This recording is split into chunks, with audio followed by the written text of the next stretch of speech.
Welcome to the Mysteries Abound podcast, everyone. This is your host, Paul, and this is episode 95. This episode's entitled, What Lies Beneath Stonehenge? But first up, an article by Arika Okrant from the mentalfloss.com website.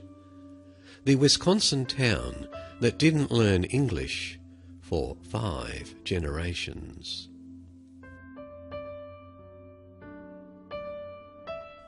In 1837, an Irishman from New York named John Hustis bought a plot of land 50 miles north of Madison, Wisconsin, and founded the town of Hustisford. For a few years the town spoke English, the language of the Irish and English families who got there first. Then came the Germans. Between 1840 and 1880, millions of German-speaking immigrants settled in the United States. Many of them came to Wisconsin. The German families who came to Hustisford set up German-speaking schools, churches, clubs and shops. Soon, nearly every aspect of Hustisford was conducted in German. Even the Irish were learning it. So far, the story of Hustisford looks very much like the story people usually tell about their immigrant ancestors. The great-grandparents came from the old country, bringing their language and customs with them. However, the story then usually continues with those immigrants working hard to assimilate, gradually learning English and adapting to their new circumstances. It ends with their children casting off the old language for good, and voila, the melting into the pot is complete. But that's not the way it happened in Hustisford. Around 2007, when University of Wisconsin linguists Miranda Wilkinson and Joseph Sammons began looking at historical language data in East Wisconsin, they found something unexpected. The 1910 census numbers revealed that not only was German still widely spoken in the region at that time, a half-century after German immigration had tapered off, but many of those German speakers could not speak English. In 1910, a quarter of the population in Hustisford were still monolingual German speakers. This was not because they had recently arrived. Almost 60% of them had immigrated before 1880. A third of them had been born in the US. More surprisingly, a number of those had been born in the US to US-born parents. In other words, they were the grandchildren of immigrants, third generation, who had still not learned English. Even the ones who claimed to speak English could not necessarily speak it all that well. Court records from that time show cases where people who'd claimed English on the census form could not respond in English to simple questions from a judge. Despite occasionally running into difficulty at the courthouse, for the most part, the lack of English didn't get in the way of a happy, successful life for the German speakers of Hustisford. Non-English speaking citizens were baptised, confirmed, educated, and married in German. They worked as blacksmiths, tailors, and merchants. They built their homes, farmed their land, and saved up for the benefit of future generations who did eventually learn English. A wave of anti-German sentiment during World War I helped speed the decline of the German language in some parts of the US, but did not kill it off completely. German was still a big part of daily life in Hustisford and other eastern Wisconsin towns, at least until the 1930s. For example, records show that a church in the nearby town of Lebanon decided to introduce one English language sermon a month on a trial basis in 1929. It took almost 100 years and nearly 5 generations for Hustisford to become a purely English-speaking town. Wilkinson and Sammons point to the story of Hustisford and the region around it as a refutation of the commonly made claim that immigrants today just don't learn English like they used to. In fact, according to a recent report by the Migration Policy Institute, today's immigrants are learning English faster than ever. They're certainly learning it faster than they did in Hustisford.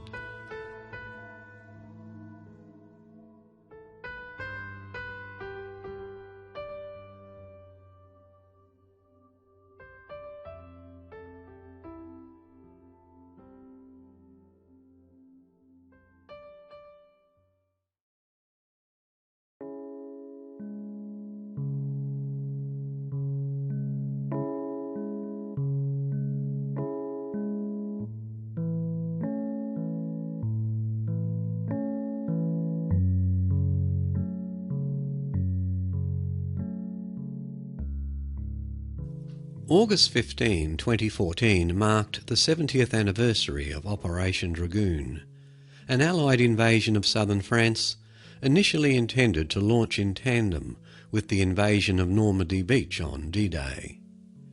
Between 1943 and 1945, Nazi Germany built a vast system of defensive battlements along the Atlantic coast, stretching from northern Norway to the Pyrenees, in a massive effort to defend occupied European territories against invasion. In the decades that have passed since this wall first emerged, many of these imposing fortresses remain nestled among the European coastline as architectural relics. Photographer Stefan van Vletteren travelled the length of the Atlantic Wall, capturing the stark and strange beauty of these often colossal remnants of World War II in the photo book Atlantic Wall. From the lightbox.time.com website, an article by Stefan van Vletteren. The ghostly remains of Nazi Germany's Atlantic Wall. And there is a 17-photograph slideshow to go with this article. Definitely worth a look. Quite eerie, quite strange, quite beautiful in its own way. As one European country after another succumbed to the relentless onslaught of Hitler's Wehrmacht, sweeping across the continent in the early 1940s, and German armies stood peering across the water on the Atlantic coast, military planning to fortify the new borders of the Nazi Empire were in full flow. Having built a 630-kilometre-long defensive barrier along its borders with France, Belgium, the Netherlands and Luxembourg in the 1930s, German planners took the strategic building project to a whole new level after the British victory in the Battle of Britain, and started to work on a comprehensive system of bunkers, fortifications and obstacles, with the primary objective of thwarting an Allied invasion. Starting in the far northern reaches of what was then Finland, now Russia, and covering the most exposed coastal areas of Denmark, Germany, the Netherlands, Belgium and France down to the Pyrenees, concrete bunkers and fortified artillery batteries were later supplemented with minefields and obstacles strewn across the beaches. Field Marshal Erwin Rommel, who was tasked with overseeing the wall in early 1944, also had obstacles and mines planted at sea that would be invisible at high tide, the most likely time for a seaborne invasion. What is remarkable about the Nazi attempt to batten down the hatches around a new German empire on European soil was the sheer extent and the efficiency with which it was achieved in just over 3 years. Using a mixture of German civilian and military workers and tens of thousands of POWs and other slave labour, the different types of embattlements followed a set of standard blueprints that were implemented across the board. Since the end of the war, many of the thousands of structures have been dismantled or left to slip into the sea. In Germany, among the rebuilding frenzy of the late 40s and 50s, almost all the concrete fortifications were eradicated. In France, where civilian workers were employed to build many of the structures, the historical significance of the Atlantic Wall as a historical monument remains controversial. And remember, if you'd like to have a look, visit the show notes at www.origins.info, click on the link at the Mysteries Abound show notes to episode 95, and then the link to this article. It's definitely worth a look.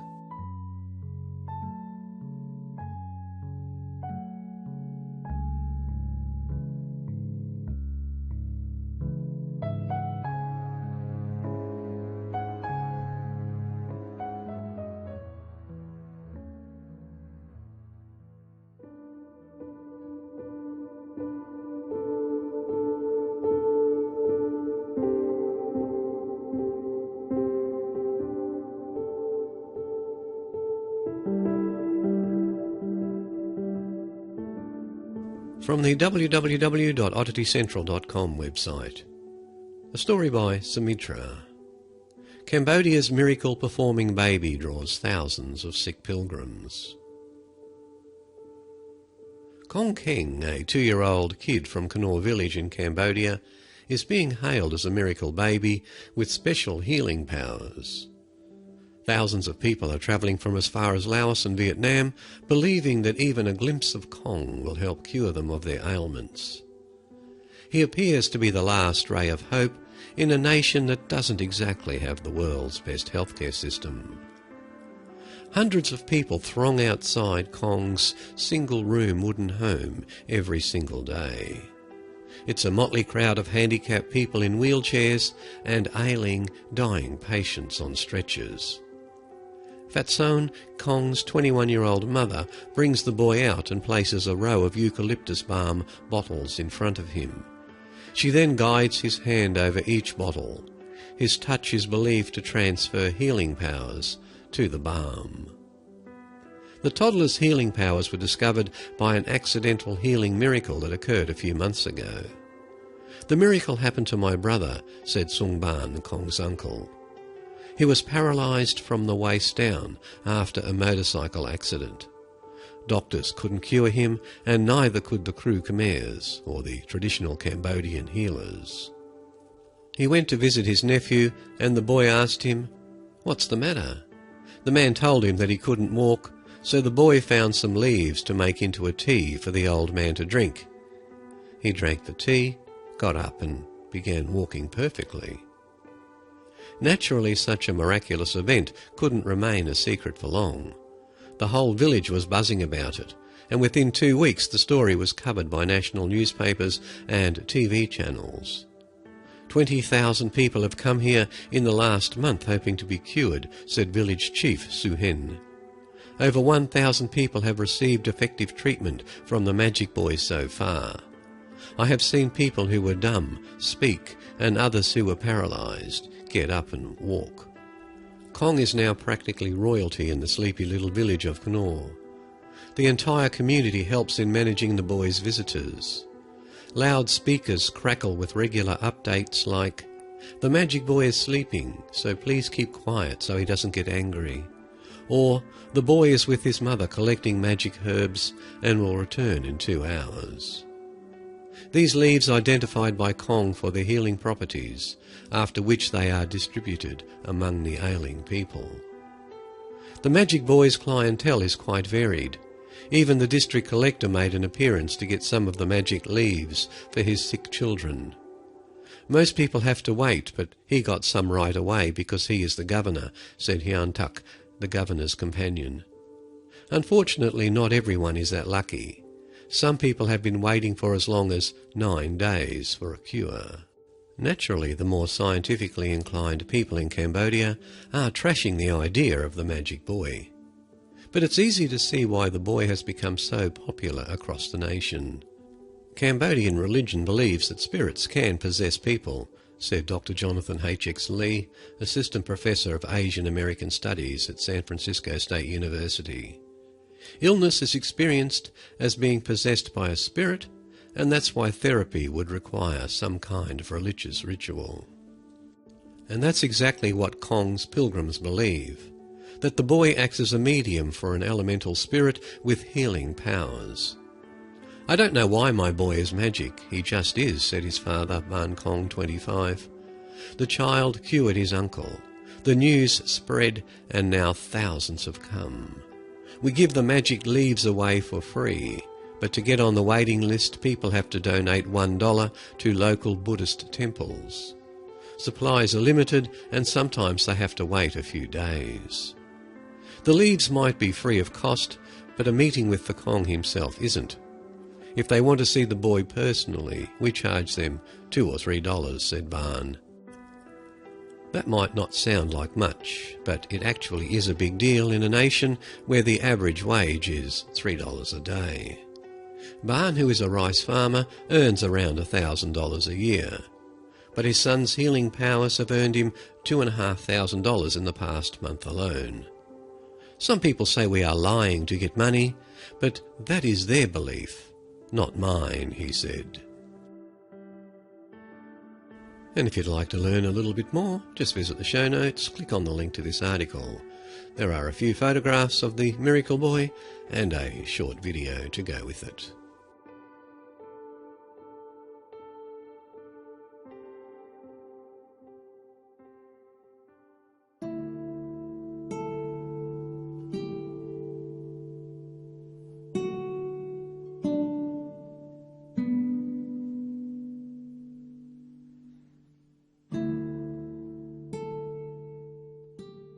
On May 18, 1926, Aimee Semple McPherson went for a swim in the Pacific Ocean at Venice Beach. An avid swimmer, Aimee loved to escape from her temple in Echo Park for a quick dip in the ocean. She was dropped off by her secretary, who then left to do errands. When the secretary returned, McPherson wasn't on the beach, or in the water, or anywhere. In a panic, the secretary called for the leaders of the Angelus Temple. After searching, they concluded the only logical thing. The leader of the Four Square Gospel and the popular revolutionary evangelist, Aimee Semple McPherson, had drowned in the Pacific Ocean. As Aimee's mother put it to a teary-eyed congregation at the Angelus Temple later that evening, "Sister Aimee is with Jesus." But that wasn't the end of the tale of the mysterious disappearance of Aimee Semple McPherson. It was just the beginning. From the www.todayifoundout.com website, an article written by Matt Blitz. The mysterious disappearance of Sister Aimee Semple McPherson. McPherson, who would grow up to be more famous than the President of the United States, came from relatively humble origins. She was born on October 9, 1890, as Aimee Elizabeth Kennedy in Ontario, Canada, to a religious family. Her father James was a farmer. Her mother, known as Minnie, worked for the Salvation Army. She was a good student and naturally inquisitive, especially when it came to theories of evolution. In high school, a teacher of hers told her that the world was a product of centuries of evolutionary development. She immediately questioned this, to the end that she wrote a Canadian national newspaper asking why public schools would employ teachers that would undermine Christianity. That letter ended up circulating across the country, giving her an early brush with fame and public exposure. Her parents were proud of her deeply religious behaviour, but wondered about her flair for the dramatic. She began attending Pentecostal revivalist services and fell in love with its fiery Irish preacher, Robert Semple. They married in 1908. As a revivalist, Robert Semple's job was to travel the world and spread the word of God. When he married Aimee, he began taking her with him. They first moved to Chicago, then in 1910 to China. Tragedy struck quickly after they arrived, when Robert contracted malaria and died. A month later, Aimee had her and Robert's only child, Roberta Starr, named in part after her beloved deceased husband. She returned to North America with her young daughter, joined up with her mother Minnie, and worked at the Salvation Army in New York City. In 1912, she met a well-off accountant, Harold McPherson, and they married soon after. A year later, they had a son, Rolf, but Aimee had no intention of settling down as a housewife. She felt she was meant to preach. She began touring the Northeast, then all over the US and Canada. With her 2 kids, a large tent on top of the car, and "Jesus is coming soon, get ready" painted on the side, she quickly became a hit, holding tent revivals and preaching in churches to thousands. Always known for her flair for the dramatic, she spoke in tongues and claimed she could faith heal. Her mother joined her at many of these speaking engagements.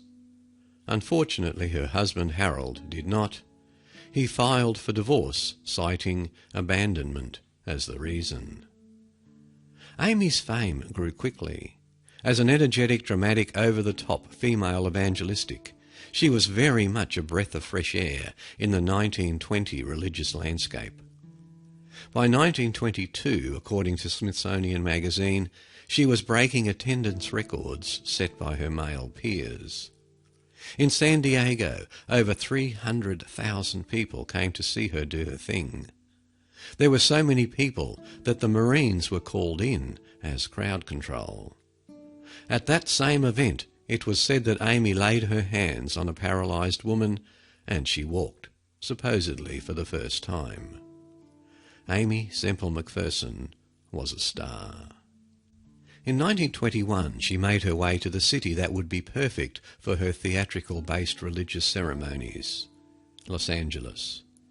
Using the money she had earned from her appearances, she bought land in Echo Park and began building the Angelus Temple for her four-square gospel, named so for the four tenets of Jesus: Jesus Christ as the Saviour, the Holy Spirit, the Healer, and the soon-coming King. It opened in 1923 and sat 5,300 people, but attracted thousands more. It was, as the National Architecture online magazine Curbed called it, America's first megachurch. Her sermons were a sight to behold. She employed artists, set designers and actors to help her construct her illustrated sermons. She knew how to hold a person's attention, and that was with a show. Harper's Magazine in 1927 reported that, "In this show-devouring city, no entertainment compares in popularity with that of Angelus Temple." She even took it a step further, utilising the new technology of the time. On February 26, 1924, she purchased a Los Angeles radio station, KFSG, becoming the second woman ever to be granted a broadcasting licence. She used KFSG to broadcast her sermons across the region so that her followers who couldn't get to the Angelus Temple could still hear the Word of God. By May 1926, McPherson was at the height of her fame, which made her sudden vanishing so shocking. In the days that followed Aimee's disappearance, supporters, followers and searchers flocked to the beach to see what, if anything, they could find. 2 particularly devoted individuals drowned while searching for Aimee in the water. Some of her followers even set off dynamite in the water, thinking that could potentially raise her body from the depths. Instead, they got a whole bunch of dead fish. Others thought it was just a matter of time before Aimee came back, rising from the dead like Jesus. As time dragged on and no body was found, the press began to speculate that she wasn't dead at all, but simply gone. Her boisterous personality and lifestyle led to stories that she was hiding due to plastic surgery or having an abortion or an affair. In fact, the recent departure of Kenneth G. Ormiston, an engineer at KFSG, and interviews done by his ex-wife fueled the rumours that McPherson had in fact left with Ormiston. Sister Aimee sightings came from across the country, from San Francisco to Virginia. One private detective swore he saw her getting on a train near San Fran. "I know her well by sight, and I know that I am not mistaken." Minnie, Aimee's mother, received ransom notes from several different groups saying that they had McPherson and wanted money. One, signed by a group called the Avengers, demanded an outrageous sum of $500,000, about $6.7 million today. Minnie, thinking they were all fake, threw the notes out. 32 days after Aimee Semple McPherson disappeared, she was found in the small Mexican town of Agua Prieta, Sonora, just south of Douglas, Arizona, and 600 miles from Los Angeles. Ending up at a hospital, she told the staff she had been kidnapped, drugged and held hostage in a tiny shack. Only after undoing the ropes that restrained her and walking 20 miles in the barren desert did she escape. Exhausted and dishevelled, but otherwise healthy, it was a miracle. Or was it? After confirming her identity by locating a tiny scar on her finger and Aimee's ability to name her pet pigeon, leaders of the temple and Minnie made their way to Arizona. Aimee completed the story for everyone. She had been on the beach when she was approached by a man and woman, supposedly named Steve and Mexicala Rose, who said their daughter was very ill and they needed Aimee to pray for her. She agreed and went in their car with them. She was drugged and taken to a shack in the Mexican desert.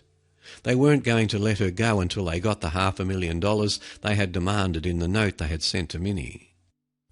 She returned home to Los Angeles with a throng of over 50,000 waiting for her at the Angelus Temple.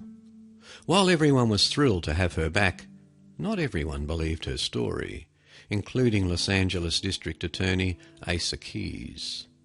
Several clues and pieces of evidence just didn't add up. She was in too good a health for being held for 32 days and walking 20 miles. Her clothes were too clean, and her shoes showed nothing but grass stains. In addition, there was the whole business of Ormiston, whose ex-wife kept insisting he was having an affair with Macpherson. Within 2 weeks, Macpherson appeared voluntarily in front of a grand jury. She reiterated her story. Still not convinced, Keys sent police officers to Ormiston's cottage in Northern California to check for fingerprints of Macpherson.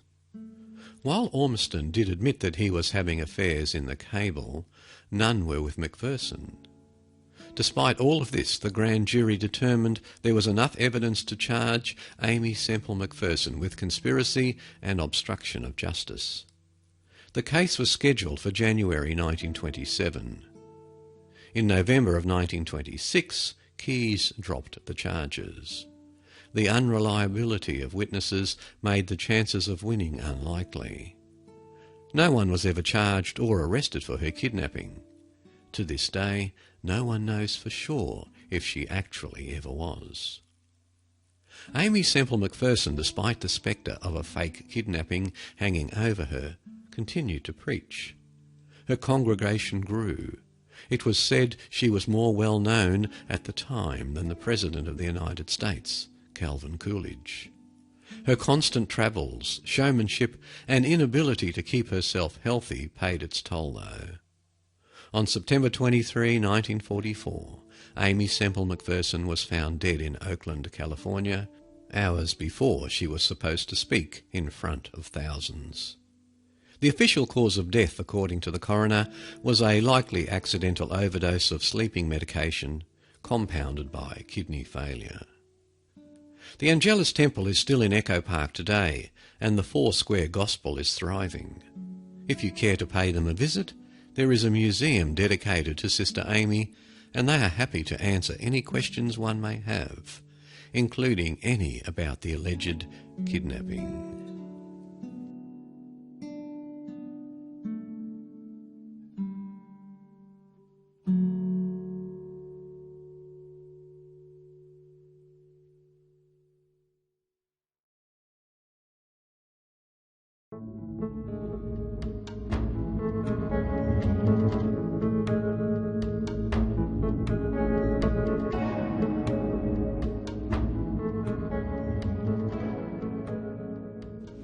One day in 1922, near Broken Hill, southern Rhodesia, or now Zimbabwe, a skull was found. When it came to the attention of the British Museum, the curators were pleased. From the www.shieldsgazette.com website. Was Neanderthal shot by a time traveller? It was in fact a Neanderthal skull, and Neanderthal bones did not exactly come 10 a penny. But the Broken Hill skull was special for other reasons. On the left side of the cranium was a small, perfectly round hole. At first it was assumed that it had been made by a spear or other sharp implement, but further investigation proved that this had not been the case. When a skull is struck by a relatively low-velocity projectile, such as an arrow or spear, it produces what are known as radial cracks or striations, that is, minute hairline fractures running away from the place of impact. As there were no radial fractures on the Neanderthal skull, it was unanimously concluded that the projectile must have had a far, far greater velocity than an arrow or spear. But what? Another mystery was that the right side of the cranium had, in the words of one anthropologist, been blown away. Further research also proved that the right side of the cranium had been blown away from the inside out.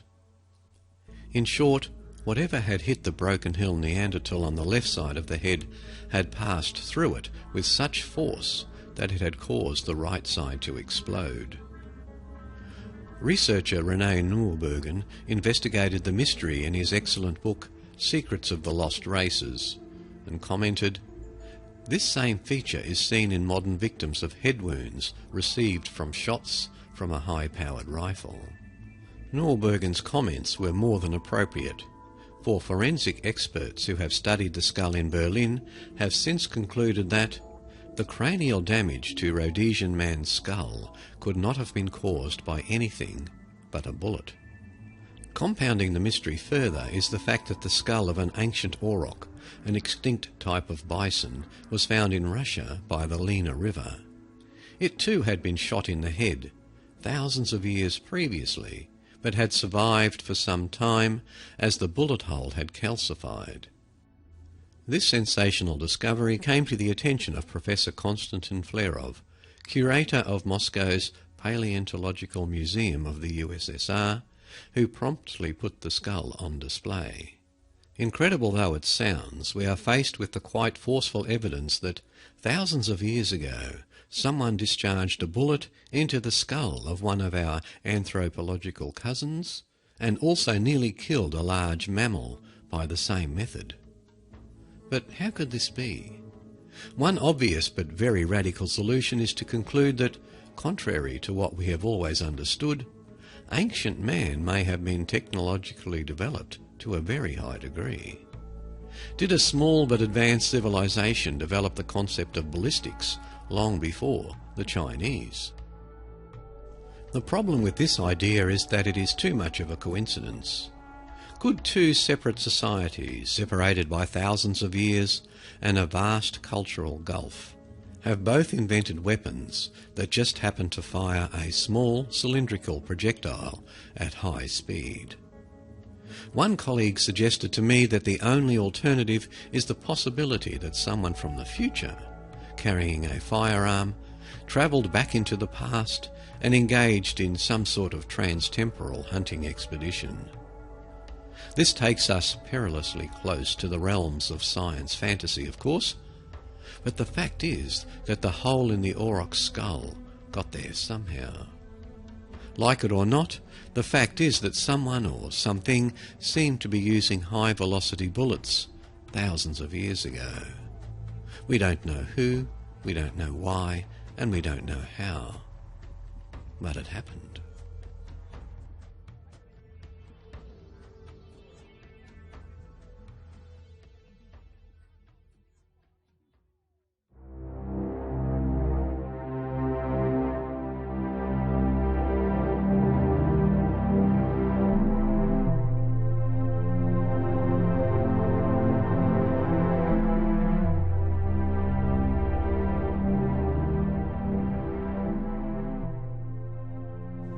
From the www.smithsonianmag.com website, an article written by Ed Caesar.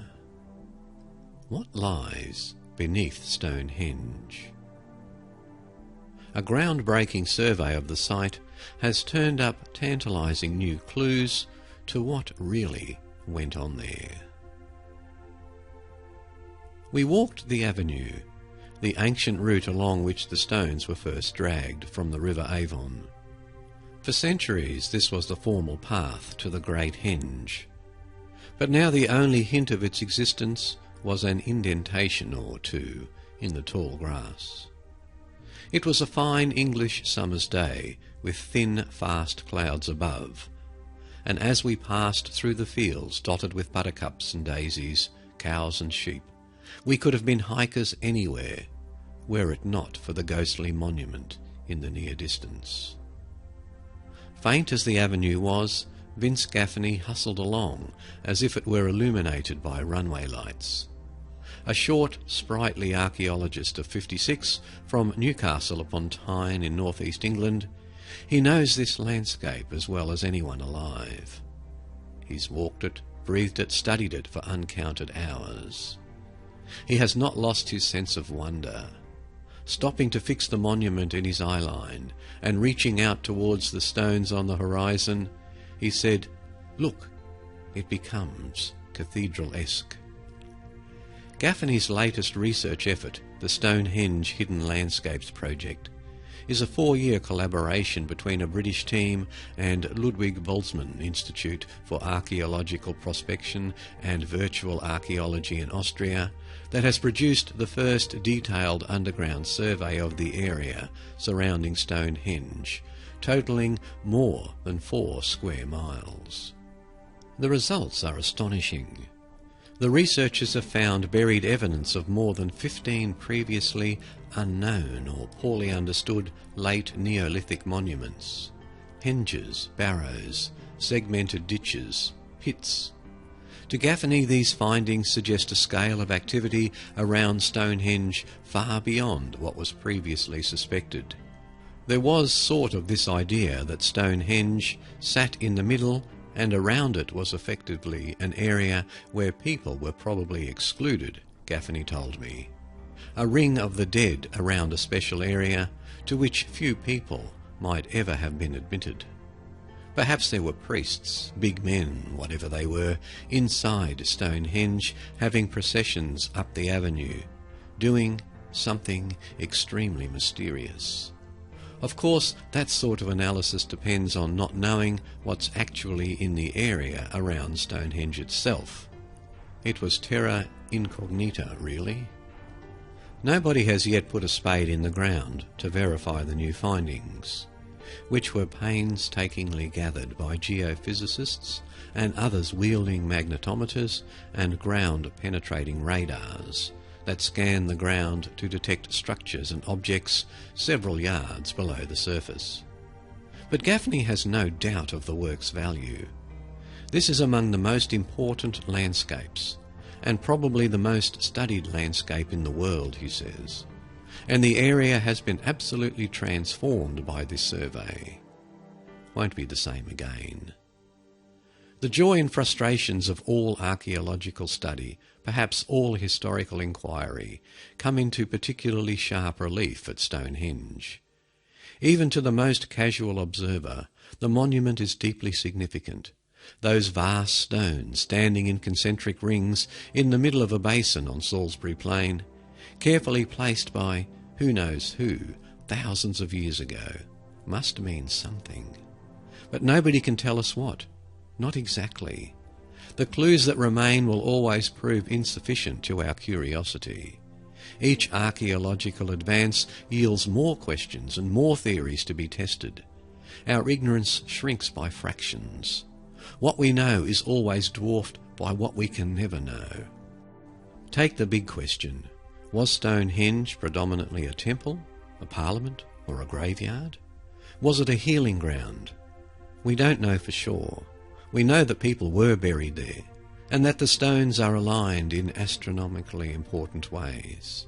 We also understand, because of the chemical composition of animal bones found nearby, and the provenance of the stones, that people travelled hundreds of miles to visit Stonehenge. But we cannot say with certainty why.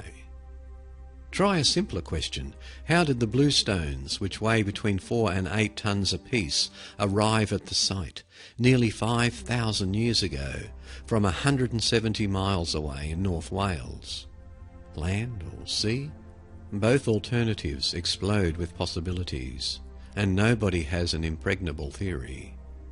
Mike Parker Pearson of University College London is working on a new idea, that the blue stones might have been lifted onto huge wooden lattices and carried by dozens of men to the site.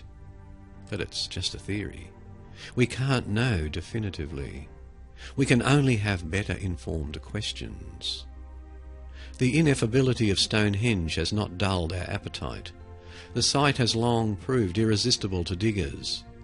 In 1620, the Duke of Buckingham and his men excavated right in the centre of the monument. Although they did not know it at the time, they dug on the site of a prehistoric pit. Buckingham's men found skulls of cattle and other beasts, and large quantities of burnt coals or charcoals. But no treasure, as they had hoped. In the 19th century, barrow digging, or the excavation of prehistoric monuments and burial hills, was a popular pastime among the landed gentry. In 1839, a naval officer named Captain Beamish dug out an estimated 400 cubic feet of soil from the northeast of the altar at Stonehenge. As Parker Pearson notes in his book Stonehenge, Beamish's hole was probably the final blow for any prehistoric features that once lay at Stonehenge's centre. Work at Stonehenge became less invasive. In 1952, Willard Libby, the American chemist and later a Nobel Prize winner, used his new radiocarbon dating technique on a piece of charcoal from a pit within Stonehenge to date the monument to 1848 BC, give or take 275 years. That date has since been refined several times. The prevailing opinion is that the first stones were erected on the site around 2600 BC. Although the building of Stonehenge was carried out over a millennium, and there were centuries of ritual activity at the site before the stones were in place. In 2003, Parker Pearson conducted his own survey, concentrating on the nearby settlement at Durrington Walls and the area between there and the River Avon. Based on huts, tools and animal bones he uncovered, he concluded that Durrington Walls likely housed the workers who built Stonehenge. Based on an analysis of human remains he later excavated from Stonehenge, he also surmised that, far from being a site of quotidian religious activity, Stonehenge served as a cemetery, a place for the dead. The Stonehenge Hidden Landscapes project is different from everything that came before it. When Gaffney and his team started their work, they were less interested in theories than in data. To that end, they concentrated on taking what amounts to a three-dimensional and yards-deep photograph of the entire landscape. The perceived wisdom was driven by the monuments we knew about, says Gaffney. We've put in the data between the monuments. Chris Gaffney, Vince's younger, slighter and less voluble brother, was one of the instigators of this new approach. The duo's grandfather was a metalwork teacher from Newcastle with an interest in archaeology, who took his clever grandchildren on trips to Hadrian's Wall, the old barrier between the Roman Empire and the blasted north. Small wonder that Vince became an archaeologist and Chris a geophysicist, now at the University of Bradford. The Gaffney brothers' interest in new technologies that were becoming available to archaeologists led them to the first GPS-guided magnetometer systems. A magnetometer has sensors that allow a geophysicist to see evidence of historic building and even ancient ditch digging beneath the soil by mapping variations in the Earth's magnetic field. The GPS-guided versions were able to pinpoint some of those discoveries to within 1 centimetre. The Gaffneys believed that Stonehenge scholarship needed a massive magnetometer and radar-led survey of the whole site. We just didn't know if anything's there, Vince Gaffney recalled. So we're constructing various hypotheses on the basis of something we don't know. Around the same time, an Austrian archaeologist named Wolfgang Neubayer, now of the Boltzmann Institute, was hoping to conduct large-scale projects all over Europe using tools including GPS magnetometers and ground-penetrating radar. Neubayer's team had also developed software to process the 40 or 50 gigabytes of raw data that these instruments could create in a day. Suddenly, instead of waiting weeks or months to see what the machines had found, it was possible to cover several acres with magnetometers and radar in a day and to display that information on a screen almost instantaneously. One of the areas Neubayer wanted to scan was Stonehenge, and in the spring of 2009 he contacted Vince Gaffney. A few months later, the Boltzmann Institute and the University of Birmingham, plus several other British and European universities, museums and companies that contributed expertise and resources, began their collaboration at Stonehenge. Their first days on sites, Gaffney recalled, were like a geophysical circus had come to town. Tractors pushed the ground-penetrating radars, which looked like high-powered lawnmowers. All-terrain vehicles dragged the magnetometer sensors on long strings. Delicate instruments covering hard, uneven ground kept mechanics and technicians busy. "I have seen one of our magnetometers shear clear apart in front of me," said Gaffney. It was back in service the next day. In all, the fieldwork took about 120 days, spread over 4 years. In a multimedia room at the University of Birmingham, there was a vast touch screen, 6 feet by 9, on which a new map of the Stonehenge landscape appeared. Gaffney pointed out the key features. There was Stonehenge itself, marked by the familiar circles. To the north was the long, thin strip called the Stonehenge Cursus, or the Great Cursus, which was demarcated by ditches, and ran east to west for nearly 2 miles.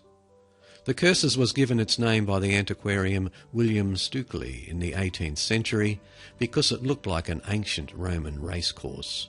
Its construction predates the first building work at Stonehenge by several hundred years.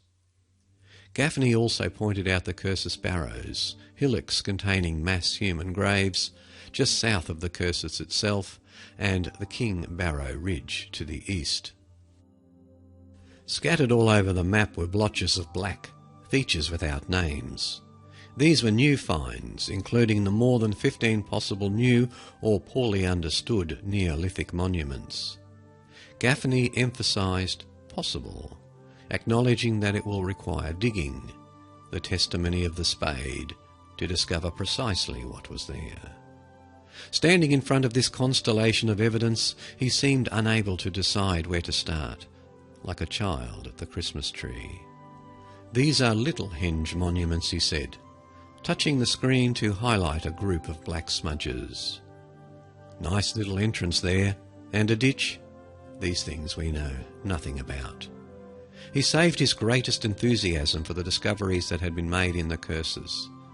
This feature, said Gaffney, had always been thought of as a bloody Great Barrier to the north of Stonehenge. Nobody knew quite what it was for. Because the Cursus runs east to west, archaeologists have always believed that its presence owes something to the passage of the sun. The monument must be significant. It was dug in the 4th millennium BC using antler picks. Hundreds of thousands of man-hours went into its construction. The Hidden Landscapes Project's instruments discovered several new clues. First of all, they found gaps in the ditch, in particular a very large break in the northern side to allow people to enter and exit the Cursus. Now, instead of seeing the Cursus exclusively as a monument that encouraged movement along the path of the sun east to west, Gaffney began to consider these gaps as channels through the landscape to guide the movement of people north to south. A bigger discovery, Gaffney says, was a bloody huge pit about 5 yards in diameter at the eastern end of the Cursus. Today it lies buried at least 3 feet below the surface of the ground. Such a pit was much too large for a practical use, for instance, burying trash, because of the labour involved in digging it. In the archaeologists' minds, it could only have ritual implications, as a marker of some kind, Gaffney said. What's more, if you drew a straight line between the pit and the heelstone at Stonehenge, it ran directly along the final section of the avenue, on the path of the sunrise on the summer solstice. We thought, that's a bit of a coincidence, Gaffney recalled. That was the point at which he thought, what's at the other end? And there's another pit. 2 pits marking the midsummer sunrise and the midsummer solstice, set within a monument that's meant to be something to do with the passage of the sun. With his hands passing over the map, Gaffney showed how, on the longest days of the year, the pits formed a triangle with Stonehenge, marking sunrise and sunset. Nobody had ever seen these pits before, he continued, but they linked the area of Stonehenge with the Cursus directly. Either these things have been put inside the Cursus to mark these points, or the Cursus has been wrapped around them. What's so interesting about the Cursus pits was that they told a story about the landscape. The sunrise pit was visible from Stonehenge, but the sunset pit was not. It was nestled behind a ridge and could have been seen only if there had been a fire and smoke coming from it. At some point, the pits will have to be excavated for evidence of such activity.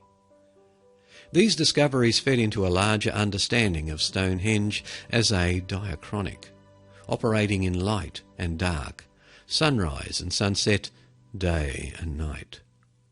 The point I think we're coming to, said Gaffney, is that increasingly we can see the area around Stonehenge as providing extensive evidence for complex liturgical movement, which we can now understand, largely because we know where things are. Parker Pearson, for his part, takes a cautious view of the new research. Until you dig holes, you just don't know what you've got, he told me in his office at the University College in London. What date is it? How significant is this? There are extraordinary new features coming up, and we're thinking, well, what are they? To be sure, he said, the data from the Hidden Landscapes project backs up the pattern we've already been seeing for some years. We have an excessive number of solstice-aligned monuments in that landscape. Nowhere in the rest of Europe comes even close. He added, this is fantastic stuff that's been done, and it's raised a whole series of new questions, he said. It's going to take years. The clouds shifted in front of the sun, dappling the landscape with shadow.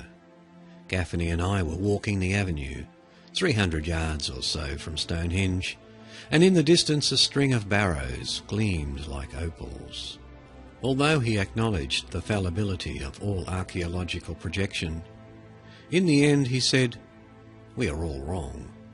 His work has led him to a new interpretation of how Stonehenge was used. Gaffney's idea was not to focus on Stonehenge itself, but on processionality, with the whole landscape. He imagined people moving around the area like Roman Catholics processing through the Stations of the Cross. He recalled an Easter Friday ritual he saw in Croatia, in which a bloke with a cross led fellow barefoot celebrants on a miles-long trip. In Gaffney's view, the building of the Great Stone Circle was a monumentalising of a similar, if heathen, procession. As he walked downhill through the fields, Gaffney stopped from time to time to point out the hillocks in which the illustrious dead were buried. He also noted how the avenue was not a straight line between the Avon and Stonehenge, but rather a series of tacks that brought the visitor to the Stonehenge site in a theatrical way, along the line of sunrise on the summer solstice. He thrust himself into the mind of a Bronze Age visitor to the site. You will have seen nothing like it, he said. It would have been massively impressive. Soon we descended into the valley called Stonehenge Bottom, only 100 yards or so from the great stones. They're disappearing. Watch, just watch, he said. Within a few yards, the monument became invisible. When you picture Stonehenge in your mind's eye, you imagine the concentric rings of vast stones standing in an open, desolate landscape, visible for miles around. But now, here we are, a few 100 yards away, and the thing is gone. We stood in a field, watched by some lethargic cows, and savoured the strangeness of the moment. Then as we stepped uphill, Stonehenge re-emerged on the horizon. The lintels, then the great sarsens, then the smaller bluestones were suddenly before us. Gaffney's voice lifted. He spoke about the Jerusalem syndrome, the feeling of intense emotion experienced by pilgrims on their first sighting of the holy city. In the prehistoric world, there was no conception of God as he was understood by the later Abrahamic faiths. But, said Gaffney, as Stonehenge reappeared before us, whatever the ancient version of Jerusalem syndrome is, that's what you're feeling now. And if you visit the show notes and click on the link to this article, there are a number of photographs in a short slideshow showing Stonehenge from different angles and points of view.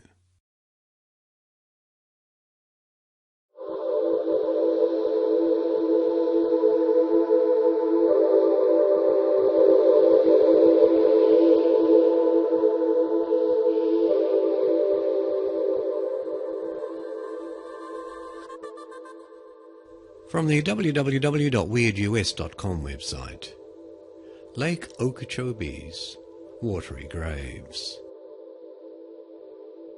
Lake Okeechobee covers 730 square miles of South Florida and parts of 5 counties, making it the second largest body of fresh water within the borders of the United States. Prior to 1545, Calusa Indians called the Great Lake Aimee, which is probably where Miami gets its name. In 1564, 2 shipwrecked Spanish sailors referred to it as Serape, while in other accounts it is identified as Lake Mayacoco or Laguna del Espiritu Santo. In recent history it has been known as Lake Okeechobee, a fitting Seminole word meaning big water. Lake Okeechobee has not been immune to strange stories or unusual claims, and it has had its share of tales about ghosts, lost treasures, and even monsters. In 1956, a pilot flying over the northern end of the lake reported seeing giant dinosaur tracks in the mud. Most of these weird accounts have been dismissed as just folk yarns. As for the dinosaur tracks, they turned out to be tracks left by dredging machines. However, Lake Okeechobee has one unexplained mystery, with good physical evidence, that has baffled both scientists and local folks for many years. It's the secret of the Okeechobee bones. Prior to 1910, early pioneers reported seeing human skeletons in the shallows of the southern end of the huge lake. Several old fishermen told of catching human skulls in their nets. One early settler claimed that there were so many skulls in the shallows that during low water it looked like a pumpkin patch. A surveyor clearing land on Grassy Island in the early 1900s exposed more than 50 human skeletons that were covered only with a couple of inches of sand. This was not a case of dry land burials, as Grassy Island is not a natural island. It was originally lake bottom that was exposed when water levels were lowered by drainage canals. Willis Crosby used to catch catfish in Okeechobee and shared his story with me about finding a half-dozen human skulls in 1953 just lying in the mud on Observation Island. There were a bunch of other bones scattered all over the bottom. I guess they were human, he recounted. Everybody said they were Indian bones. It was pretty much a common sight when the water was down. All accounts of finding human bones come from the area extending from Creamer Island to Observation Island and the several square miles in between the mainland. In 1918, the water level dropped to an all-time low, revealing hundreds of human remains wedged in the silt along the north sides of Ritter and Creamer Islands. There seemed to be no order to these skeletons. Bones of both adults and children were scattered all over the lake bottom. The first theory that comes to mind is that these were the victims of one of Okeechobee's terrible hurricanes. If so, then it would have been an ancient hurricane, because the 2,000 dead from the 1926 and 28 hurricanes were recovered and buried in mass graves on the mainland. Prior to 1900, only a few people lived around Lake Okeechobee, which would rule out any mass casualties from floods or storms, and certainly not enough to account for the estimated thousands of mysterious bodies on Okeechobee's bottom. Some researchers have looked to Seminole War for answers to this mystery. However, the only local skirmish was the 1837 Battle of Okeechobee on the north end of the lake, which resulted in only 30 dead. Historians have found no early Spanish connections to the mystery and believe that the bones may predate the first Spanish period by thousands of years. Some speculate the skeletons may have been residents of an ancient Indian village devastated by tribal warfare or disease. This would certainly account for the presence of both adult and children's remains. But if this is the case, then what explains the total absence of artefacts and pottery? In my conversations with anthropologists and historians, it seems that no one can really explain what the bones are doing in Lake Okeechobee, although some think it is a huge underwater burial site. Perhaps the big lake was seen as a spiritual place by some ancient culture and a good place to bury the dead. In 1997, I asked archaeologist Dr. Warren Browning about this possibility and learned that some Aboriginal burials were done underwater with the bodies anchored to the bottom of the lakes. Still, this does not explain why so much skeletal material is scattered over such a wide area in no apparent order, or why there are no artefacts associated with these bones. According to one legend, in February 1841, 200 Seminoles, rather than to be captured by the army, committed mass suicide. Allegedly, these people slit their own throats and flung themselves into the water, where their bodies disappeared into the glade's water. I don't know if this has any connection to the bones in the lake. Plus, I've found no historical records to support this story. However, the story goes on to say that a medicine man put a hex on the area, which has since been known as the Curse of the Everglades. A story appeared in a supermarket tabloid a few years ago that claimed the curse was responsible for 2 major aircraft crashes in the area: the 1972 TriStar Flight 401 tragedy and the 1996 Flight 592 crash. The Seminole tribe of Florida responded that the tabloid had tried to create a myth and that the story was Holash Cohen. If my Seminole translation is correct, I believe that means something like a bunch of hogwash. There have been many wild speculations about Lake Okeechobee skeletons.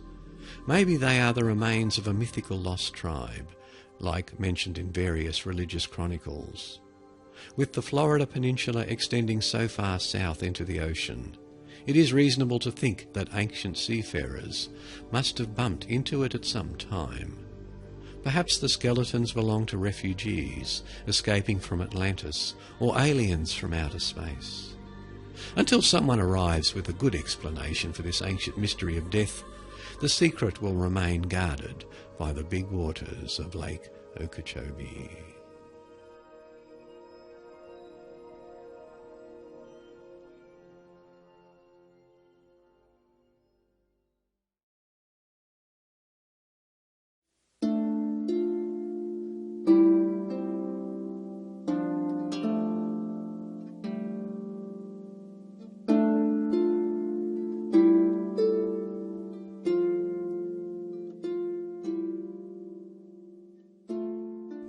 There are many things that scare us.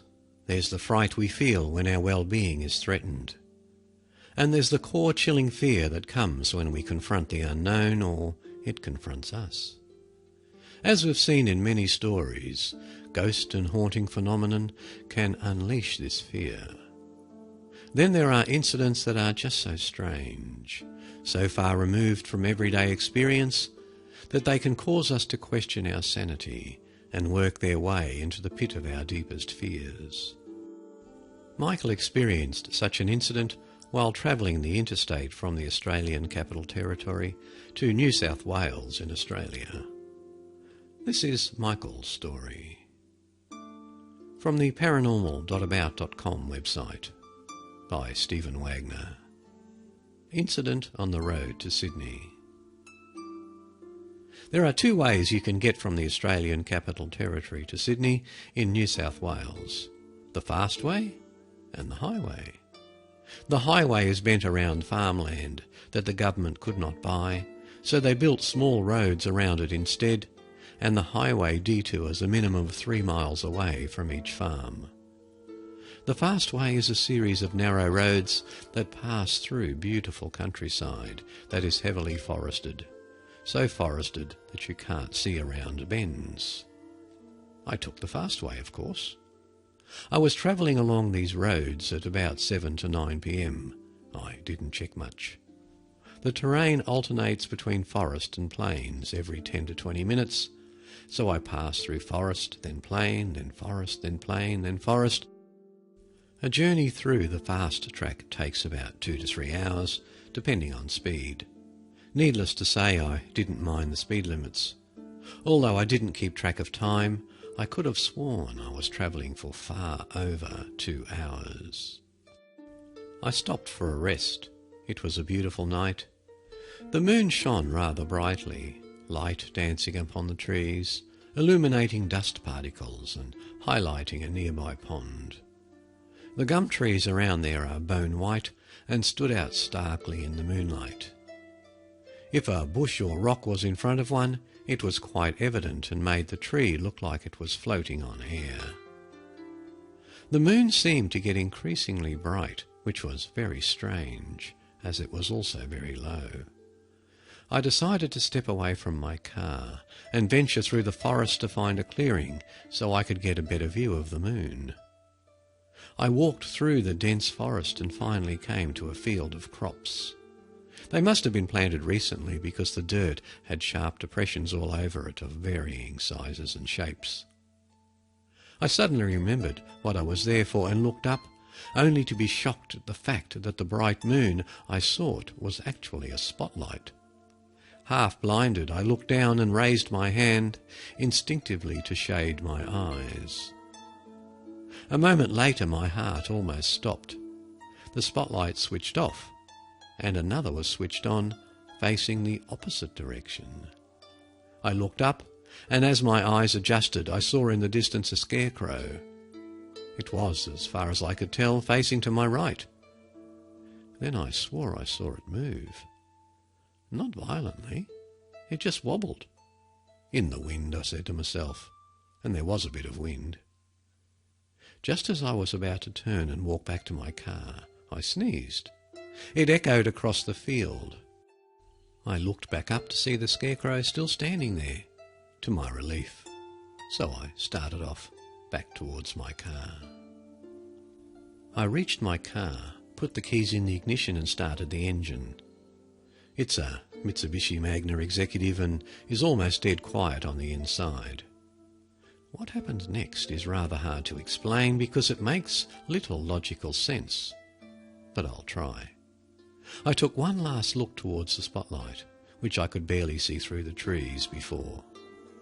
I froze. There was no blinding spotlight, only the lit field, illuminated as if the spotlight were pointed straight at the ground. Most puzzling is that the dense thicket of trees I had walked through was gone. I could only see the field. At this point, I'm not even certain I was still in my car. I could not think of anything else. I was completely frozen, only able to take in the psychedelic vision that presented itself before me. The illuminated area started to grow smaller, then stopped. At the dead centre of the field was a man. He had a gun by his side. I remember feeling my hands, but every time I moved them, the man moved the gun closer to his head, as if preparing to shoot himself. So I froze again, not daring to see what would happen. Then I could feel my legs. They started to hurt. I didn't dare to move them either. Soon I could feel my whole body, but again I dared not move. I was not aware of the dimension of time at this point. I sat still, drawn into the view. I grew tired. My hands fluttered and the man's arm raised more, now pointing the gun straight at his head. He started crying. He was looking at me now, his other hand raised and pointed to his left. I was now aware of some cuts on his body, even though he was so far away. They seemed not to be old wounds, yet they did not bleed. "There!" he screamed. It was like he was right next to me. His voice was piercing like an air siren. I thought my heart would fail and felt like my chest was being sliced up from the inside. The gun fired and I raised my arms to my ears in a pathetic attempt to block the noise. The noise stopped and I looked up. I was in my car, and my car was in the field. In a daze I got out and saw tyre tracks leading from the road to my car. Had I fallen asleep? For some reason, I was not at all frightened then. In fact, I didn't fully remember what happened until I was in Sydney hours later. Some days later, I returned to that field in the daytime and looked around for the spot I would have been standing in during this dreamlike incident. When I found what I vaguely remembered resembled the view of the field, I looked in the direction the man had been pointing. In the distance, I saw a house. Now I swear when I looked at that house, I saw a man in the window. He wasn't the same man, but that didn't matter. He was upside down. That was all I needed to go speeding home at 1,000,000 miles an hour. I never took that road again. In fact, I never drove at night again.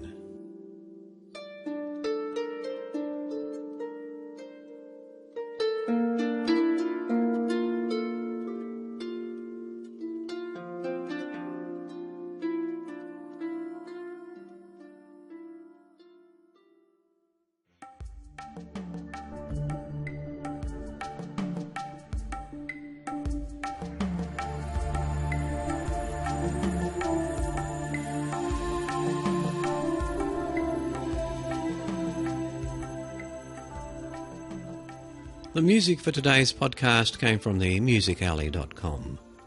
The bandwidth is provided by TalkShoe at www.talkshoe.com. The show notes are kept at the Origins podcast website, www.origins.info. And don't forget Origins is spelt with a Z, not an S. And I'd also like to thank these people for giving the podcast a donation to help with its ongoing costs. Thank you to Philip Hunsinger, Michael Ross, Ronald Klinensky, and Cameron Huff. Your help and support is greatly appreciated, everyone. And I'd just like to wish Aimee Flood all the best with her upcoming operation. So Aimee, keep well, keep safe, and I hope you recover swiftly. So until next time, everyone, this is Paul saying bye for now and keep well.